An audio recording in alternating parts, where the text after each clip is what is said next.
হাই friends, মই ৰং চেনেলত সম্প্ৰচাৰিত হৈ থকা খৰচমুখী ধাৰাবাহিকখনৰ আজিৰ খণ্ডটো চাবলৈ বহুত বেছি ভাল লাগিব, কিয়নো যোৱাটো খণ্ডত অনুস্মিতাই অংশুক লগ ধৰিবলৈ গৈছিল আৰু তেতিয়া অনুস্মিতাই মাহটোৰ 15 দিন মাকৰ ঘৰত থাকিব আৰু বাকী 15 দিন অংশুহঁতৰ ঘৰত থাকিম বুলি কোৱা দেখিবলৈ পাইছিল। আজিৰ খণ্ডটোত অনুস্মিতাই মাকৰ আগত মাহটোৰ 15 দিন মাকৰ ঘৰত আৰু 15 দিন অংশুহঁতৰ ঘৰত থকা কথাটো মাকে মানি ল'ব আৰু তেতিয়া অনুস্মিতাই মাকক সাৱটি ধৰি থেংক ইউ দিব আৰু তুমি যে মোক সুখৰ কথা ভাবি কথাখিনি মানি লৈছা, মই বহুত সুখী বুলি ক'ব আৰু তোমাৰ বাহিৰা মোৰ কোন আছে বুলি কোৱা দেখিবলৈ পাব। এইফালে আকৌ অমৰ আৰু মাক পুৱতিক চাবলৈ যাব আৰু তেতিয়া শেৱালিয়ে অমৰ মোৰ বন্ধুৱে নহয় ভাই ধৰে।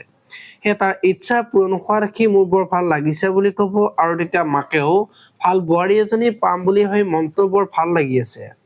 যোৱা জনমত চাগে পুণ্য কৰিছিলো, সেইকাৰণে কৃষ্ণদাৰ দৰে এজন আদৰ্শৱান ব্যক্তিৰ ছোৱালী বোৱাৰী হিচাপে পাম। দেউতাকৰ দুখৰ শাস্তি আমাক কিন্তু নিদিলে বুলি কোৱা দেখিবলৈ পাব। আপোনালোকে খৰচমুখী ধাৰাবাহিকখন চাই কেনেকুৱা পায় কমেণ্ট কৰি জনাব আৰু যদি আপোনালোকে এতিয়ালৈকে চেনেলটো ছাবস্ক্ৰাইব কৰা নাই তেতিয়াহ'লে চেনেলটো ছাবস্ক্ৰাইব কৰি বেল আইকনটো প্ৰেছ কৰি দিব। ধন্যবাদ।